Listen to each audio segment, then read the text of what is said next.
Today I'd like to just tell you a little bit about feathers and the different types of feathers and how feathers are formed. In general, it's going to be quite simple. It's not going to get too convoluted or technical. But this is what many people would consider to be a typical feather. As you can actually see, got the central shaft all the way down the middle over here. And then either side of it, we've got this section here, which is variously referred to as the vein or the blade of the feather. Now that is the surface which acts as an aerofoil. You can actually have a look at this feather. It's sort of curved left to right, and it would also be curved that way as well. So it certainly acts as an aerofoil, both as an individual feather in cross section, but also collectively with other feathers around it on the wings, when it is in various parts of the body when it's used for flight. So it's also a surface whereby you get color patterns like this, which can serve to camouflage the bird or to attract mates, or whatever it might be. Feathers are of course dead material. When the feathers are growing out of the skin of the bird, they have a little sheath over them, and they've got a rich blood supply and nerve endings, and the bird's then said to be in pin. You mustn't play around with those little spikes. They look like little hedgehogs. Quite sensitive at the time, but once it breaks out, that blood supply and the nerve endings are severed, and this is essentially dead material. You can cut it like you could cut hair, no pain whatsoever, and it becomes a functional organ on the bird, in which it provides protection against the elements. It helps to streamline the body for flight. Certainly allows the colors that we said for camouflage and mate attraction and whatever else, and it helps to insulate the bird quite nicely, keep it nice and warm, and also protect it against excessive heat. Now this particular feather is what we call a contour feather. It's the main types of feathers you find in birds, and they tend to give the bird its shape, hence the term contour. And you find them all over the bird. Everything that you can literally see on a bird when you're looking at it is a contour feather, and you get those that are said to be pretty much symmetrical. As you can see around the feather shaft, it's pretty much equal both sides. That's a symmetrical feather. You'll find that on most of the bird, the breast areas and the back and what have you, even onto the tail area and the sides and the top of the wings. And then you'll find what we call the asymmetrical ones. So if you have a look at this particular one over here and this one, you'll see that the vein either side of the shaft is anything but symmetrical. It's much thinner on the one side than it is on the other. You can see that on both of these feathers quite nicely. Now these are what we call the flight feathers. They are contour feathers, but they're actually on the wing, and they're the ones that actually help the bird fly. So they're very, very firm. They're very, very curved, as you can see, to help with flight. And essentially the short edge, as you can see here, this one over here and that one over there, that is to face the oncoming wind. So the wind would be coming from this way. The bird would essentially fly into it, and it basically compresses the vein on that side. Well, not actually in flight, but over time, that's how it's been designed to actually absorb that the abrasion and the force of the wind, and it basically compresses the feather. And then we have the trailing edge. So this would be the leading edge, and that would be the trailing edge over there.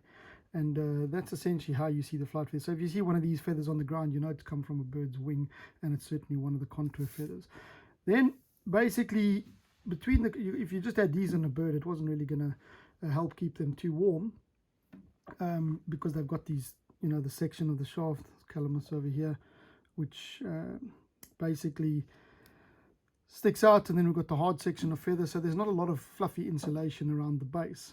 So what we then go to is another feather which is intermediate between these particular feathers, the contour feathers, and the down feather, which we have over here, which I'll talk about in a second. And we have these sort of semi-plume feathers, and the semi-plumes are sort of half downy, and then they've got a more rigid section towards the distal end. So they're pretty much halfway between a down feather, which is all fluffy the whole way through, as you can see here.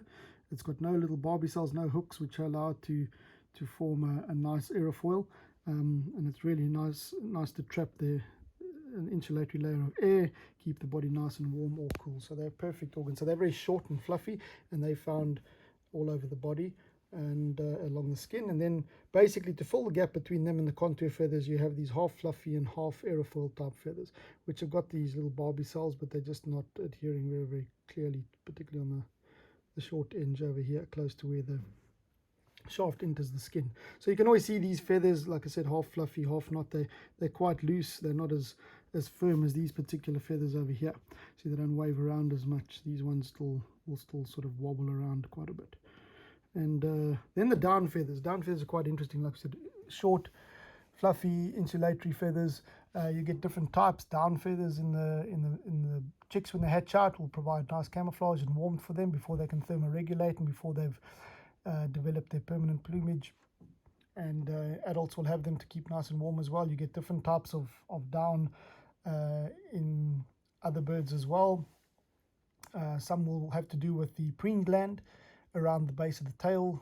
Some birds have a preen gland which they release an oil from, which helps to lubricate and keep the feathers in good condition. It's an antibacterial agent as well, and it serves to correct ruffled feathers. So they'll basically dab that oil onto the beak or the feet and then move it through the feathers. And if that oil were just allowed to run, it might drip off the tail. So the little preen gland down that grows around it helps to actually control that oil flow and allow it to be easily transferred to the beak. Then in some birds which don't have the preen gland, they'll also have a specific type of down feather. Now, we said that feathers stop growing, but powdered down feathers don't. You'll find them in birds like bustards, for example, parrots.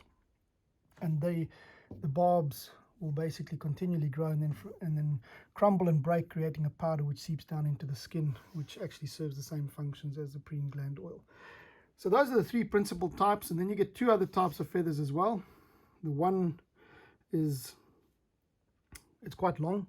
It's got a relatively long shaft, and it's got a little fluffy bit right towards the end, and they are pressure sensors, and they're called plumes, and you'll find them throughout the bird, and they're basically there in amongst all of these feathers to indicate to the bird when there's a feather out of place. You know, during daily activities, birds flying around, fighting, cleaning, doing whatever, they'll knock a feather out of place. Sometimes these barbs come loose like this, you can see that, and then what they'll have to do is go and fix those, and the plumes help to tell them when the feather has been knocked out of place. They'll then just grab the beak, pull the feather through, and allow it to join back up together again, and allowing those little hooks, those barbicells, to put the feathers back into place and provide the function. So you'll sometimes see those little feathers on chicken legs. If you went to a dodgy place and got some chicken, you might have one or two little feathers still stuck on it, and that's exactly what those are. And then the last ones are the bristle feathers, which you'll find predominantly on the face, which you'll find as eyelashes. You'll find them around the nostrils and the beak, and they're quite very firm, like little spikes, little thorns, and they might have one or two very short barbs around the base, and they actually are there to help protect the eyes and the nostrils and the beak itself, particularly with birds that are feeding on invertebrate prey. So there we have the 5 different types of feathers. Birds tend to have all of them, so quite interesting. Next time you see a feather, there's a lot more to it than just the fact that it's a feather. You can at least now try and identify where it came from. Interesting thing as well, when you look at the edge of feathers, the end tends to abrade the quickest. So you can see the edges of this particular feather over here chips and breaks.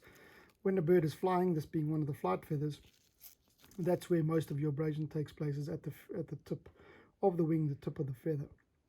And that's the primary reason why birds have to shed their feathers every year. They molt them, sometimes more than once a year, depending on what type of molting is taking place.